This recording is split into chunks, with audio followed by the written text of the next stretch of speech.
આકાશને એક ફેરો આવા સમજો વિરલા પુરુષો છે તો ભૂલવાડે કોઈ પોલીસમાં કામ ધંધા કરવાના છે, કરવાની જરૂર છે, એમાં પણ કાળજી બહુ રાખવી, કારણ કે આપણે સદગુરુનો વિરાશ છે, સદગુરુના નામનું આપણે ઓઢણું હોય ગયું છે. એટલે સંસાર વ્યવહારના કાર્યોમાં પણ જો ક્યાંય ખામી આવે તો આપણા ગુરુને ગાય દે, આપણા ગુરુને ગાય દેશે. ગુરુને કલંક લાગે એટલે એમાં પણ ક્યાંય ખામી ન આવવા દેવી.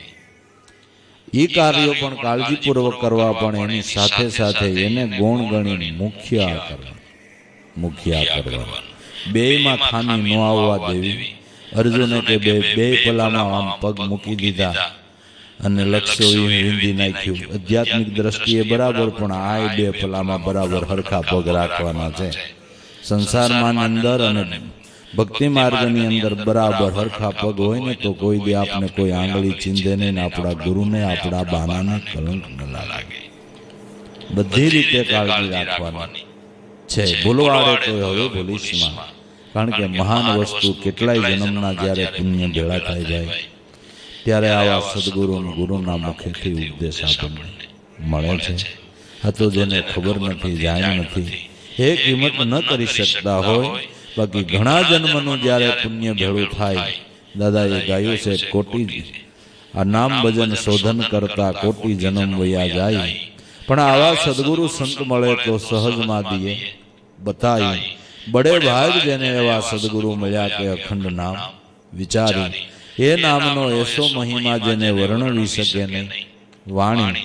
એક વાર જો આ નામ ઉસારે તો મટી જાય 84ની ખાણી. બડે ભાગ જેને એવા સદગુરુ મળ્યા કે અખંડ નામ વિચારી. તો ઘણા જન્મના જ્યારે પ્રબળ પુણ્ય ભેળા થાય ત્યારે આવા ધર્મ ધુરંધર મહાપુરુષો જે ધર્મના થાંભલા કહેવાય. સંત એટલે ધર્મનો થાંભલો છે. જો આ એક આવડું સાપડું છે તો કેટલા થાંભલા દેવા પડ્યા તે એટલું સાપડું ઊભું રહ્યું, બરાબર હે? સંત કેવો થાંભલો હોય, સંત કેવો થાંભલો. આ 50 પતરા હોય કે આલો 60 પતરા હોય, એને માટે એટલા થાંભલાના એટલી ખેંચી દીધી તો એ આવડું સાપડું થયું. તો સંત કેવો થાંભલો, મહાપુરુષ કેવો થાંભલો કે એને ટેકે આપણા જેવા કરોડો ઉભા. ધર્મના થાંભલા કહેવાય. એને કેવી રીતે નામનો પકડ કર્યો કે એના વિશ્વાસે કરોડો તરી શકે. એના વિશ્વાસે, એના આધારે, એની સહાયતાથી, એની સુરતાના રખેવાળીથી આપણા જેવા કરોડોનો ઉદ્ધાર થાય. એ રીતે મહાપુરુષો એમ ધર્મના થાંભલા કહેવાય છે કે હજારો લોકોએ, કરોડો લોકોએ એનો ટેકો લીધો. એટલે મહાપુરુષ ધર્મના થાંભલા કહેવાય છે.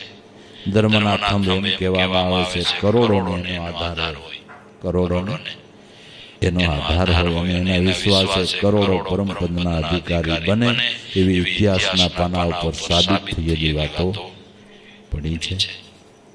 એટલે એવા પુરુષના મુખેથી આપણને ઉપદેશ થાય એ આપણા મહાન સદભાગ્ય હોય તે બધા યોગ બને છે.